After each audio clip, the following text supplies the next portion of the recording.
अहाँ सब गोटे के हम लक्ष्मी चौधरी गोर लागै छी। आई हम एक रक्षाबंधन के गीत गाबऽ जा रहल छी। एहि गीत के रचनाकार आदरणीय श्री नवोनाथ झा जी छथिन और सब भाई बहन के रक्षाबंधन के बहुत बहुत शुभकामना। गीत नीक लागत तो गीत के अधिक से अधिक शेयर करो। धन्यवाद। लागल राखी के जगमग बाजार हे हमर दूर देश भैया। लागल राखी के जगमग बाजार हे हमर दूर देश भैया। दूर देश भैया से परदेश भैया। दूर देश भैया से परदेश भैया। चिट्ठियों ने लिखा थी तार हे हमर दूर देश भैया।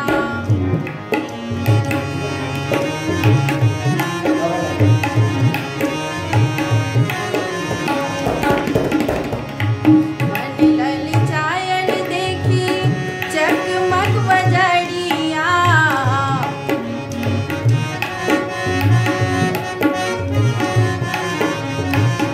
मन ललचायल देखी चकमक बजरिया। भैया सुमरी मन काटै छै अहुरिया। केहन भेल हमरो कपार हे हमर दूर देश भैया। लागल राखी के जगमग बाजार हे हमर दूर देश भैया।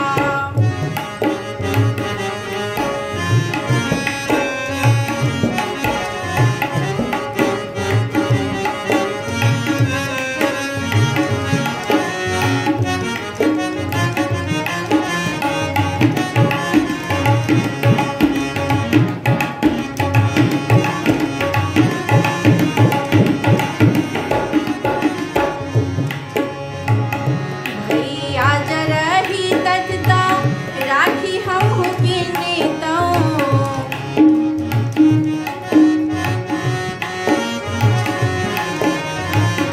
भैया जरही तजदा राखी हमहु किनतौं। अछत सिंदूर संग हारी सजबितौं। फूलक बनबितौं हार हे हमर दूर देश भैया।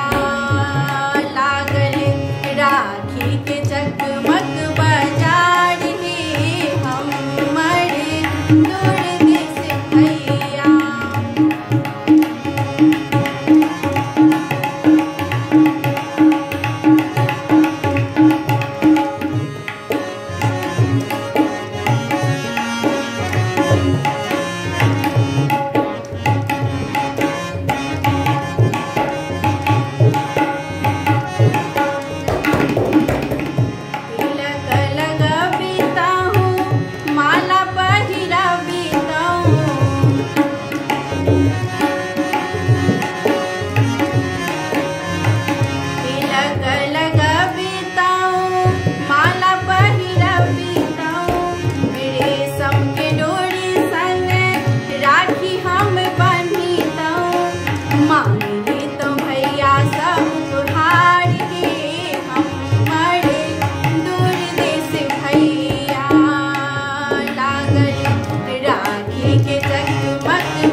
हो नली